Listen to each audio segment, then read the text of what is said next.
Salut, c'est Hugo, j'espère que vous allez bien. Les annonces importantes du gouvernement en France, l'horreur au Congo ou encore la bonne action de Michael Jordan. Aujourd'hui, programme très chargé. On est parti pour un nouveau résumé de l'actualité en moins de 10 minutes. Et on commence donc avec l'actualité majeure du jour. Elle vient du Premier ministre Jean Castex. Ce sont les nouveaux départements qui passent en zone d'alerte maximale. 38 nouveaux départements et la Polynésie française vont passer en zone d'alerte maximale dès vendredi minuit et pendant 6 semaines. Je vous laisse faire pause sur la carte qui s'affiche si ça vous intéresse pour voir les départements concernés. Conséquence directe donc, dans ces départements, tous les habitants seront soumis dès vendredi minuit à un couvre-feu de 21h à 6h. Un couvre-feu, vous le savez, qui est déjà appliqué dans toutes les autres villes en zone d'alerte maximale comme Paris ou encore Marseille. Avec cette annonce, sur les 67 millions d'habitants que compte la France, 46 millions de personnes sont concernées désormais par le couvre-feu contre seulement 20 millions jusqu'à aujourd'hui. Le Premier ministre Jean Castex a déclaré que la situation sanitaire était grave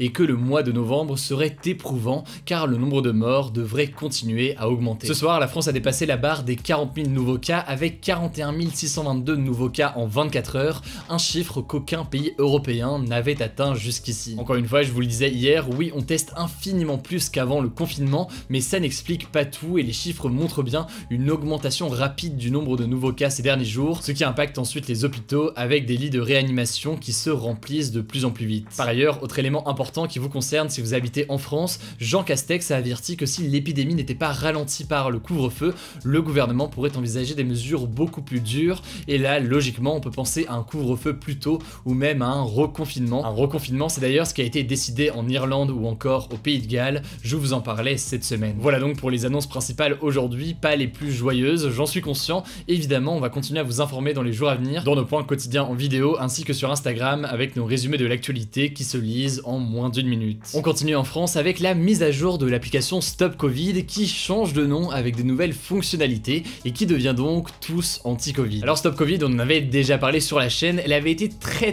peu utilisée par les Français, c'était un peu un échec absolu et même le Premier ministre Jean Castex avait avoué ne pas l'avoir sur son téléphone en direct sur France 2. L'objectif du gouvernement, qui est conscient de cet échec de la première version, ça a donc été de remodeler l'application pour la rendre plus efficace et faire en sorte qu'elle soit plus utile et utilisée donc par plus de monde, puisque logiquement, si personne ne télécharge l'application, et bien cette application a assez peu d'intérêt. Tous Anti-Covid reprend le fonctionnement de Stop Covid, donc concrètement, l'application enregistre anonymement les gens que vous croisez et qui ont eux aussi l'application, et si l'une des personnes avec qui vous avez été en contact est positive, elle l'indique sur l'application, et à ce moment-là, vous recevez automatiquement une notification, puisque vous êtes à ce moment-là potentiellement un cas contact. Et la nouveauté principale de Tous Anti-Covid par rapport à Stop Covid, c'est que cette fois-ci, il y a tout un tas d'informations disponibles sur l'application. Et donc, en gros, c'est plus uniquement une application pour savoir si jamais vous avez été en contact avec une personne contaminée. Désormais, on peut donc par exemple avoir des infos sur la situation épidémique, le nombre de nouveaux cas, etc.,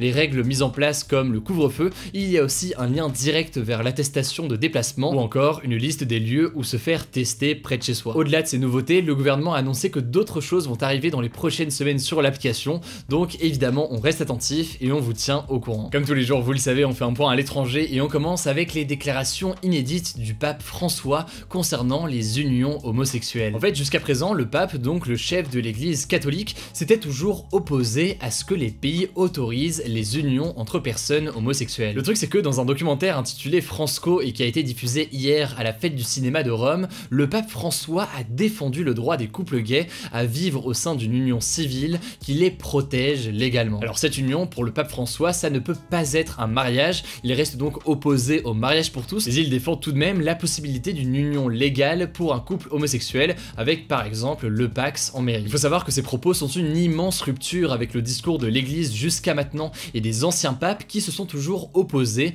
à l'union entre homosexuels. Par exemple en 2003, le cardinal Ratzinger, qui est devenu par la suite le pape Benoît XVI, s'était opposé très clairement à la reconnaissance des unions homosexuelles puisque selon lui ça aurait été, je cite, approuver un comportement déviant. Bref, les propos du pape François marquent une véritable rupture et c'était d'ailleurs pas la première fois qu'il se démarque de ses prédécesseurs sur de tels sujets. Si jamais vous voulez plus d'informations, comme d'habitude vous le savez, je vous mets des liens en description. Enfin, dernier sujet à l'étranger, il y a donc beaucoup d'informations qui circulent en ce moment sur les réseaux sociaux à propos de violences en République démocratique du Congo. En fait, cette semaine, de très nombreuses personnes ont commencé à manifester sur les réseaux sociaux avec le hashtag Congo is bleeding, donc le Congo saigne, et ont dénoncé l'existence l'existence d'un génocide en RDC. Plusieurs rappeurs et personnalités ont aussi pris part au mouvement, comme Niska avec ce tweet, ou encore Kalash Criminel qui est apparu dans son clip avec Damso avec un tweet Congo is bleeding. Mais alors, qu'est-ce qui se passe concrètement en République démocratique du Congo? Aujourd'hui, le cœur des conflits et de l'horreur au Congo se situe dans les mines, des mines qui se développent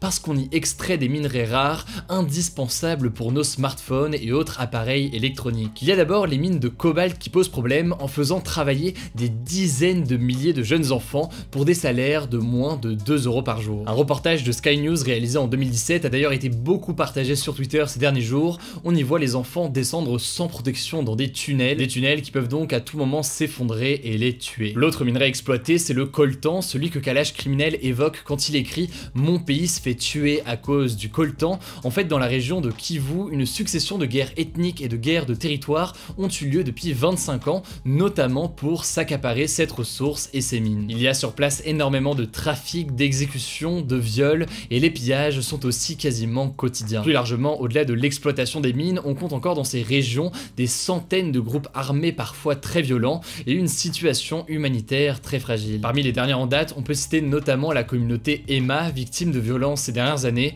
alors que d'après l'ONU, 701 personnes ont été tuées depuis fin 2017. Alors, il est difficile de chiffrer le nombre de morts exacts qu'ont fait ces multiples conflits et cette situation, mais certaines ONG parlent de plusieurs millions de morts en 25 ans, et rien que sur la période allant de 1994 à 2003, l'ONG International Rescue Committee parle de 5,4 millions de décès dans le prolongement du génocide au Rwanda notamment. Bref, vous l'aurez compris, la République démocratique du Congo est dans une situation très instable, beaucoup de civils sont exploités et tués chaque année par des groupes armés qui veulent prendre donc possession des ressources de ces territoires. Ça me semblait donc aujourd'hui très important de faire le point sur les informations que l'on a et évidemment on continuera à voir l'évolution de la situation dès qu'on a du nouveau. Avant le débat, vous le savez, on passe à la note positive et aujourd'hui je voulais vous parler de l'ex-basketteur Michael Jordan qui a ouvert sa seconde clinique pour aider les personnes les plus démunies aux États-Unis. Vous le savez peut-être, aux États-Unis, il n'y a pas de sécurité sociale comme ça peut exister en France et du coup de très nombreux Américains n'ont pas les moyens de se soigner correctement. Du coup, l'ancienne star de la NBA, Michael Jordan, avait décidé l'année dernière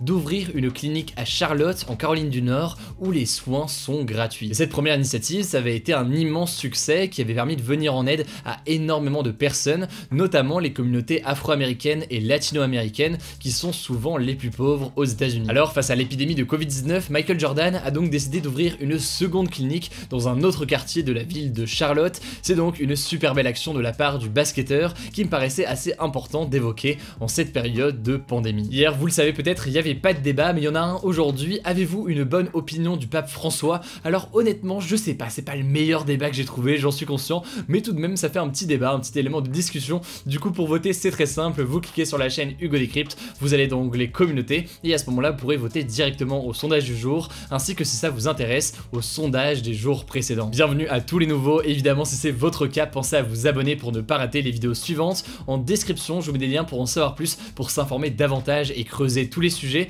Surtout, prenez soin de vous et on se dit à demain pour un nouveau résumé de l'actualité en moins de 10 minutes.